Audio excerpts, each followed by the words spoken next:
মতো আগুন লাগিয়ে জ্বালিয়ে দিতে হবে। এদেরকে হত্যা করে চৌরাস্তায় 0 পয়েন্টে এদেরকে লাশ ঝুলিয়ে দিতে হবে।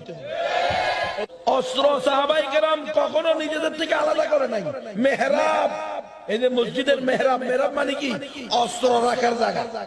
আজকে আমগরে ইহুদি খ্রিস্টানরা শিখায় ইসলামে কোনো মারামারি নাই, ইসলামে কোনো কাড়াকাড়ি নাই, ইসলাম শুধু শান্তি, শুধু শান্তি, শুধু শান্তি। কয়টি কয়? ইসলামে মারামারি নাই, কাড়াকাড়ি নাই। তো মুহাম্মদুর রাসূলুল্লাহর 11টা তরবারি কিল্লাই সমাধি বেলা ডাইরেক্ট কল্লা গর্দান থেকে উড়িয়ে দিতে হবে।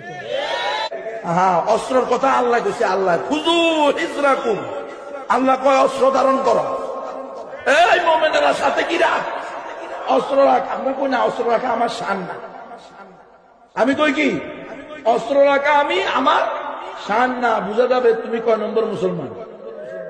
মুসলমানের সাথে অস্ত্র থাকবে, এটা আল্লাহর হুকুম, আল্লাহ রসুলের সুন্নাহ, সাহাবায়ে কেরামের সারা জিন্দেগির আমল। আজকে আমরা সবাই অস্ত্র ছেড়ে দিয়ে ঈমান হারা হইতে বসেছি। আপনি তো অস্ত্র লাগবে, ঈমানকে সেভ করতে হলে অস্ত্র লাগবে।